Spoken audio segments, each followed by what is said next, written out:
কারণ একজন হাফেজ কোরআন তিনি যদি আপনার মসজিদ থেকে মনে আঘাত নিয়ে চলে যায়, আপনি ময়দানে মাহশারে জবাব দেওয়াতে প্রস্তুত হয়ে থাকেন। সেজন্য কলিজার টুকরা ভাই, রমজান বিদায় নিচ্ছে।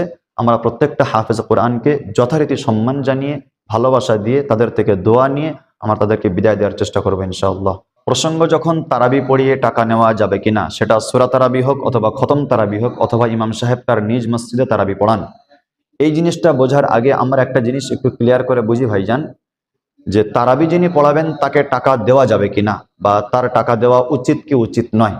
আমরা যখন কোনো বাজারে, কোনো রাস্তাঘাটে, কোনো চার মাথার মোড়ে যখন আমরা কোনো একটা আনন্দময় খেলা দেখি বা কোনো একজন ব্যক্তি আমাদেরকে খেলা দেখালো, খেলা দেখানোর পরে 1 ঘন্টা আধা ঘন্টা পরে সেই ব্যক্তি আমাদের কাছে যদি হাত পাতে বা অথবা আমরা বুঝতে পারি যে তাদের কিছু দিতে হবে আমাদের, আমরা 50 টাকা 100 টাকা দিয়ে দিলাম। শুধু ওটা তো নয়, বরং আমরা অনেক সময় দেখেছি বিয়ে বাড়িতে হাদিয়া দিচ্ছি, খাতনা বাড়িতে হাদিয়া দিচ্ছি, ভাই বোনকে হাদিয়া দিচ্ছি, বোন ভাইকে হাদিয়া দিচ্ছি, ভাই ভাইকে হাদিয়া দিচ্ছি, এরকম অনেক কিছু একটা হাদিয়া হয়ে থাকে। তো আমার তো মনে হয় সব থেকে দামি হাদিয়া তো ওই হাদিয়া যেটা একটা হাফেজ কোরআনকে দেওয়া হয়, যেটা একটা সম্পূর্ণ কোরআনের হাফেজকে দেওয়া হয়।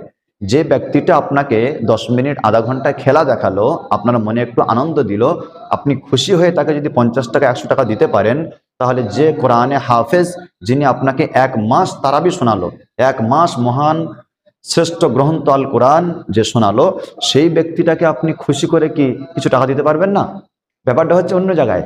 আমাদের মাইন্ডটা যেন কেমন একটা হয়ে গিয়েছে, আমরা যেন এটাকে একটা জরিমানা বা একটা কর মনে করেছি। না, যখন আপনি হাদিয়া করবেন, আপনি ভাববেন আপনার জীবনের সব থেকে দামি হাদিয়া হচ্ছে ওই হাদিয়া যেটা আপনি কোরআনের জন্য করছেন।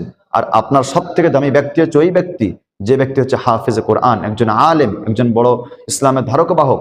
আপনি হাদিয়া তাকে করেন, কারণ সাহাবায়ে কেরাম রাদিয়াল্লাহু তাআলা আনহুম আজমাইন তারা নবীজিকে হাদিয়া করতেন এবং নবীজি তাদেরকেও হাদিয়া করতেন।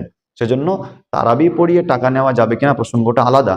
যদি একজন হাফেজ সাহেব তিনি তারাবি পড়ান এবং সাথে যদি তিনি অন্যান্য 1-2 ওয়াক্ত নামাজ পড়ান, সেক্ষেত্রে তিনি তারাবি পড়িয়ে টাকা নিতে পারেন। ওরা তো তিনি অবশ্যই পড়ান, মসজিদে আছে মানেই তার পড়াতে হয়। কিন্তু এখানে এই মাসলা এনে তাদের মনে আমরা বিবাদ সৃষ্টি করব না, কারণ একজন হাফেজ কোরআন তিনি যদি আপনার মসজিদ থেকে মনে আঘাত নিয়ে চলে যায়, আপনি ময়দানে মাহশারে জবাব দেওয়াতে প্রস্তুত হয়ে থাকেন।